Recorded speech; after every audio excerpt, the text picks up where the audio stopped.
बिस्मिल्लाहिर्रहमानिर्रहीम। अस्सलाम वालेकुम दोस्तों, नई वीडियो में खुश आमदेद।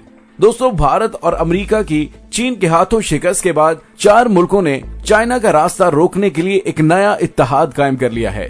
दोस्तों, अमेरिका से इंतहाई परेशान कुन खबर आ गई है। भारत के साथ मिलकर लद्दाख के महाज पर चीन को शिकस्त देने की कोशिश करने वाले अमेरिका को जब मुंह की खानी पड़ी तो एटमी हमले की सलाहियत के हामिल जदीद तरीन लड़ाका तैयारों की परवाजों से दुनिया में हलचल मच गई है। दोस्तों, भारत के साथ मिलकर लद्दाख के महाज पर चीन को शिकस्त देने की कोशिश करने के बाद जब अमेरिका और भारत को मुंह की खानी पड़ी तो दीगर 2 अहम मुल्कों के साथ मिलकर चीन का रास्ता रोकने के लिए बड़ी कार्रवाई का आगाज कर दिया गया। वीडियो की तफसील में जाने से पहले आप देख रहे हैं हकीकत की दुनिया डॉक्टर अली के साथ। हमारा चैनल सब्सक्राइब करके घंटी के निशान को दबाना मत भूलिएगा। इस वीडियो को ज्यादा से ज्यादा फेसबुक, व्हाट्सएप और सोशल मीडिया पर शेयर जरूर करें। शेयर और लाइक करने के साथ साथ कमेंट बॉक्स में पाक फौज जिंदाबाद, पाकिस्तान पाइंदाबाद, पाकिस्तान के गुमनाम हीरोज को सलाम का नारा कमेंट करने के साथ साथ कमेंट बॉक्स में पाक फौज जिंदाबाद, पाकिस्तान पाइंदाबाद और पाकिस्तान के गुमनाम हीरोज को सलाम का नारा कमेंट जरूर कीजिएगा।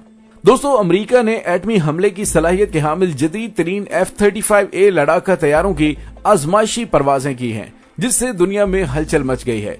गैर मुल्की खबरसां इदारे के मुताबिक आजमाइश के दौरान तैयारे से एटमी हमले की मशक भी की गई। F-35A लाइटनिंग टू स्टेल्थ ने कैलिफोर्निया के एडवर्ड्स एयरबेस से उड़ान भरी थी।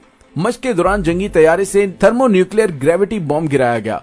एटम बम को खुफिया रखने के लिए जहाज के अंदरूनी हिस्से में भी रखा जा सकता है। F-35A दुनिया का जदीद तरीन लड़ाका तैयारा है जिसमें एटम बम गिराने की सलाहियत भी मौजूद है। दोस्तों, मौजूदा सूरत हाल में कि जब भारत की पुष्पनाही के बाद चाइना के महाज पर अमेरिका को मुंह की खानी पड़ी है, उसके बाद F-35A तैयारों की परवाजें दुनिया के लिए और चाइना के लिए एक बड़ा पैगाम भी है। दोस्तों, यहाँ पे आपको ये बताते चलें कि लद्दाख के महाज पर भारतीय शिकस्त के बाद 4 बड़े मुल्कों ने इत्तेहाद करके चाइना का रास्ता रोकने का फैसला कर लिया है। दोस्तों, 4 जून 2020 को इंडिया और ऑस्ट्रेलिया के वजीर आजम की एक वर्चुअल मुलाकात हुई थी जिसमें 7 मुआहदों पर दस्तखत हुए थे। उस खबर की ज्यादा तफसील और कवरेज इंडिया या ऑस्ट्रेलियाई मीडिया पर नहीं की गई। दोस्तों, उन मुआहदों में कहा गया कि जब भी जरूरत हुई तो दोनों ममालिक एक दूसरे को अपने फौजी अड्डे यानी मिलिट्री बेसिस तक रसाई फराहम करेंगे। दोस्तों, यहाँ पर पहला लफ्ज या इस्तेलाह मिलिट्री बेस है और दूसरा लफ्ज लॉजिस्टिक एक्सेस है। पहले बात करेंगे मिलिट्री बेस के हवाले से। लफ्ज मिलिट्री में मुसल्लह अफवाज की तीनों चारों सर्विसेज यानी आर्मी, नेवी, एयरफोर्स और मेरियन शामिल है। दूसरे लफ्जों में army base, naval base, air base और मेरियन बेस चारों मिलिट्री बेसिस कहलाती हैं। किसी भी सर्विस की इब्तदाई तंजीम के मुकाम कयाम को बेस नहीं कहा जा सकता। मिसाल के तौर पर अगर मौजा नूरपुर में 1 या 2 आर्मी बटालियंस को मुकीम रखा जाए तो ये गांव आर्मी बेस नहीं कहलाएगा। हाँ, अगर किसी बड़े शहर में 1 या 2 डिवीजन या कोरे मुकीम कर दी जाएं तो वो छौनी बन जाएगी और उस छौनी में ट्रुप्स के लिए रिहाइश गाहें भी होंगी, गोला बारूद के डिपो भी होंगे और एक बड़ा फौजी हॉस्पिटल भी होगा। हेलीकॉप्टर्स के टेक ऑफ और लैंड करने के इंतजाम भी होंगे और ट्रेनिंग की सहूलियात भी। हल्के और भारी हथियारों की नकलो हरकत के लिए सड़कों का एक नेटवर्क भी होगा। टैंकों, तोपों, बख्तरबंद गाड़ियों को मुकीम करने और उनके अमले को रिहायशी सहूलियात फराहम करने के इंतजाम भी होंगे। इसके अलावा एयर डिफेंस यूनिट्स के कयाम का बंदोबस्त भी होगा। मिसाइल यूनिट्स के कयाम का सारा एहतमाम भी होगा और साथ ही क्लोज एयर सपोर्ट के फिजाई अनासर भी होंगे। इस सारे अलाबला के खाने पीने और लोकल सिक्योरिटी का एक वसी नेटवर्क और उसके बाद उस शहर को बाकायदा एक आर्मी बेस का दर्जा दिया जाता है। पाकिस्तान में कई मुकामात पर आर्मी बेसिस मौजूद हैं और इस तरह एयर बेसिस भी हैं। मसलन सरगोदा एक बड़ी एयर बेस है जिसमें तैयारों और उसके अमले की रिहाइश, ट्रेनिंग, तकनीकी देखभाल, तालीम और तदरीस वगैरह का एक वसी जाल बिछा हुआ है। तो तब ये सरगोदा एयर स्ट्रिप एयरफील्ड या एयरपोर्ट से आगे निकलकर एयर बेस कहलाएगा। बहरिया का भी यही हाल है। बंदरगाह और चीज है और बहरी अड्डा एक मुख्तलिफ चीज होता है। और दोस्तों, भारत और चीन के दरमियान मुआहदों में जो दूसरा लफ्ज इस्तेमाल हुआ है जिसको लॉजिस्टिक्स कहा जाता है, उसकी वजाहत जरा जरूरी है ताकि आपके सामने मौजू को क्लियर किया जा सके। कहा जाता है कि एक फौजी सिपाही को मैदान जंग में भेजने के लिए जिन इश्या की जरूरत होती है उसके लिए कई दूसरे शोबों के सिपाहियों की जरूरत होती है। ये सिपाही मैदान जंग में लड़ने वाले एक सिपाही का असलहा, राशन, गोला बारूद, वर्दी, medical, training, security, transport, diesel और पेट्रोल वगैरह का एहतमाम करते हैं। इन्हीं चीजों को लॉजिस्टिक्स का नाम दिया जाता है। एक लड़ाका सिपाही को यूनिट से उठाकर मैदान जंग में उतारने और फिर वहां उसको सस्टेन करने के लिए जिन इश्या की जरूरत होती है उनको लॉजिस्टिक सपोर्ट्स का नाम दिया जाता है। दोस्तों, अब बात करते हैं इंडिया और चीन के दरमियान 7 वर्चुअल मुआहदों की, जिनमें कहा गया कि दोनों ममालिक अपनी मिलिट्री बेसिस तक एक्सेस देने के लिए एक दूसरे की लॉजिस्टिक मदद करेंगे। दोस्तों यहाँ पे आपको ये भी बताता चलूं कि ये चार ममालिक कौन कौन से हैं और उनका आपस में कोलेशन करने का मतलब क्या है। दोस्तों इंडो पैसिफिक का मतलब है इंडिया और बहरुल काहिल, और चार गाना इत्तेहाद का मतलब है कि चार मुल्कों का इकट्ठ। दोनों के लुग़वी मानी तो मुश्किल नहीं है, लेकिन समझने वाली बात यह है कि इंडिया और बहरुल काहिल का आपस का ताल्लुक क्या है, उनके मिलाप से जो इलाका जो रीजन तश्कील पाता है उसकी अहमियत क्या है। इंडिया और बहरुल काहिल की कोई भी जमीनी या समुद्री हुदूद आपस में नहीं मिलती, लेकिन अगर ये बात है तो फिर इंडिया और बहरुल काहिल यानी इंडो पैसिफिक की इस्तेलाह क्यों इस्तेमाल हो रही है। इसको समझने के लिए आप दुनिया का नक्शा सामने फैलाइए।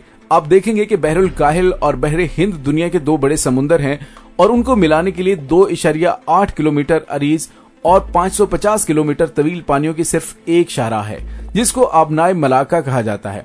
और उस नक्शे से आपको ये भी पता चलेगा कि बहरुल काहिल के मशरकी साहिल पर सिर्फ एक ही काबिल जिक्र मुल्क अमेरिका है, यानी अमेरिका, उसके शुमाल में कनाडा है और जनूब में जो अमेरिका है उसको जनूबी अमेरिका या फिर लातीनी अमेरिका भी कहा जाता है। दुनियावी ताकत की मुसावात में कनाडा और लातीनी अमेरिका की कोई ज्यादा अहमियत नहीं है, बस उनको टोटल ही समझिए। और बहरुल काहिल के जनूब में ऑस्ट्रेलिया है, जिसे आप मगरबी यूरोप और शुमाली अमेरिका की एक तोसी करार दे सकते हैं।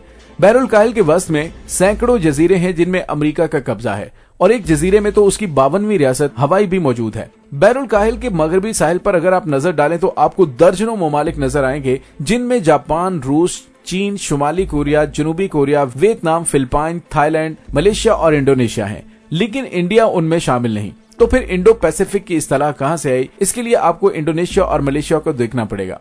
दोस्तों इंडोनेशिया का एक बड़ा जजीरा समाट्रा कहलाता है और उसके शुमाल में मलेशिया वाक़ है, और इन दोनों के दरमियान जैसा कि मैंने पहले अर्ज किया कि पानी की एक शाहराह है जिसकी चौड़ाई 2.8 किलोमीटर है और जिस पर बड़े बड़े बहरी जहाज आ जा सकते हैं। इन दो मुल्कों इंडोनेशिया और मलेशिया के दरमियान उसी आबी पट्टी को अबनाए मलाका का नाम दिया जाता है। ये नाम उसको आज से 400-500 साल पहले एक शहर की वजह से मिला जो मलेशिया का एक साहिली शहर था, और आज भी उसका नाम मलाका है। कोई बहरी जहाज अगर बहरुल काहिल से इस पट्टी में से गुजरकर आगे बढ़े तो उसको बहरे हिंद नजर आएगा। अबनाए मलाका से आगे 1000 किलोमीटर का समुद्री रास्ता तय करे तो आपको वो दो जजीरे भी नक्शे पर नजर आएंगे जिनको अंडमान और निकोबार कहते हैं।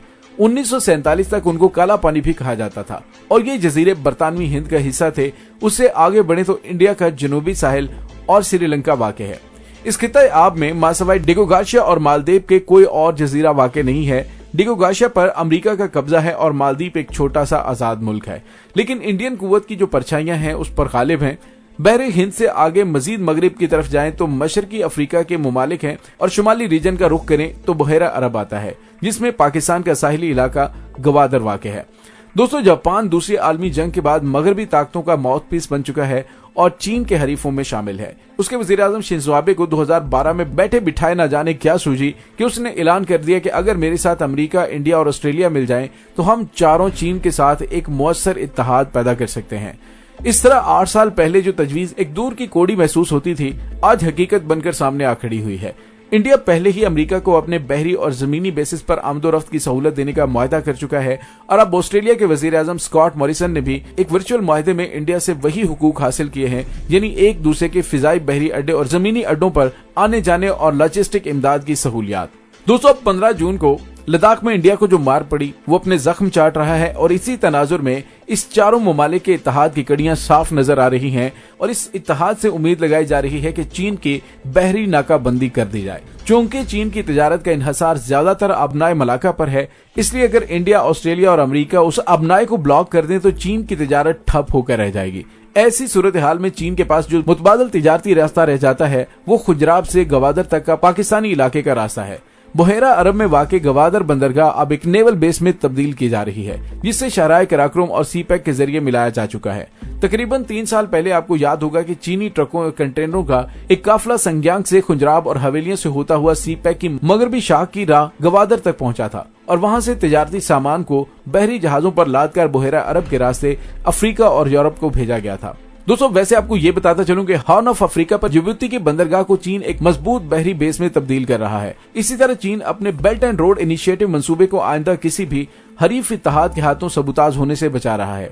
दोस्तों दूसरी बात जो ज्यादा अहम है, शहराए कराक्रम और सी पैक की इस दूसरी मुतबादिल शहरक को ब्लॉक करने के लिए इंडिया ने लद्दाख में वो मंसूबा डेवलप करना शुरू किया था जिसको 15 जून 2020 को चीन ने इंडिया की शर्मनाक शिकस्त की सूरत में तब्दील कर दिया।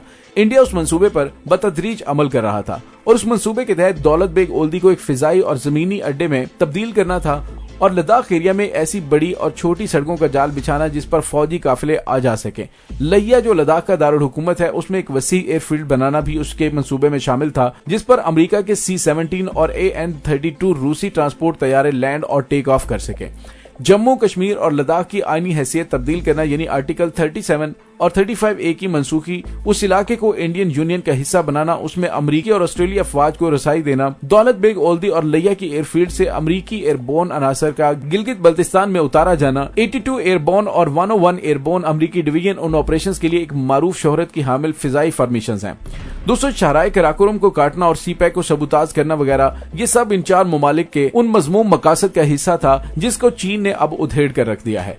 दोस्तों, चीन ने इंडिया को साफ साफ बता दिया है कि वादी गलवान सारी की सारी उसकी है, इसलिए न सिर्फ दौलत बेग ओल्दी बेस को खत्म किया जाए बल्कि अपनी इस जमीनी और फिजाई रास्ते की खैर मनाई जाए जो दर्रा कराकोरम से होकर सियाचिन ग्लेशियर तक जाता है और वहां के 2 मारूफ बर्फानी दरों सयाला और बेला फुंडाला पर साफबंद भारतीय फौज को लॉजिस्टिक इमदाद फराहम करता है। दोस्तों, अंदरूनी हालात अब ये हैं कि मोदी के पास 2 ऑप्शंस हैं। एक ये कि 6 माह तक इंतजार करे, डोनाल्ड ट्रंप अगर दोबारा सदर मुंतखब होते हैं तो लद्दाख में स्टेटस को बरकरार रखा जा सकता है और साउथ चाइना सी में भी 3 अमरीकी तैयारा बरदारों को बहरुल काहिर के इलाके में अपनी बहरी कुव्वत की नुमाइश की अलामत के तौर पर बाकी रखा जा सकता है। लेकिन चीन ये भी तो देखेगा कि वो रूस के साथ कुलेशन बनाने की जवाबी ऑप्शन को कब रूएकार लाएगा। मोदी की दूसरी ऑप्शन वही है कि जिसकी तरफ पाकिस्तान एक अरसे से आलमी तवज्जो मबजूल करवा रहा है, यानी इंडिया LOC पर कोई झूठा फास्ट फ्लैग ऑपरेशन लॉन्च करके पाकिस्तान को मगलूब करने की कोशिश कर सकता है। अगरचे ये दोनों ममालिक इंडिया और पाकिस्तान कोरोना की वजह से जंग की इक्तसादी मुश्किलात बर्दाश्त करने की पोजीशन में नहीं है, लेकिन चीन के हाथों अपने 20 सुरमाओं की हलाकत के बाद मोदी और उसके फौजी कमांडरों की रातों की नींदें हराम हो चुकी हैं। इसलिए कुछ बाद नहीं कि वो अपनी अददी अक्सरियत और अमरीकी छतरी के जोम में लाइन ऑफ कंट्रोल पर कोई ऐसी वैसी हरकत कर बैठे जिससे खित्ते में जंग के आसार पैदा हो जाएं। लेकिन पिछले दिनों बीजिंग के एक टीवी चैनल पर एक चीनी मुबस्सिर मोदी को खबरदार कर रहा था कि अगर उसने लद्दाख में मजीद कोई छेड़छाड़ की तो चीनी फौज कश्मीर में आने से दरेग नहीं करेगी। मुझे नहीं पता कि धमकी थी या चीन और पाकिस्तान का कोई सोचा समझा मुश्तरका ऑपरेशनल प्लान था। इसमें किसी आने वाली जंग के खतरात बज़ाहिर साफ नजर आ रहे हैं। इंडिया इन दिनों कोई भी ऐसी अंधाधुंध हरकत कर सकता है जिसके अंजाम के सिलसिले में कोई पेशगोई नहीं की जा सकती। दोस्तों, इसके साथ ही डॉक्टर अली को इजाजत दीजिए। इंशाल्लाह बहुत जल्द मिलते हैं एक नई वीडियो में। तब तक के लिए अपना बहुत सारा ख्याल रखिएगा। पाक फौज जिंदाबाद, पाकिस्तान पाइंदाबाद, पाकिस्तान के गुमनाम हीरोज को सलाम। अल्लाह वारिस।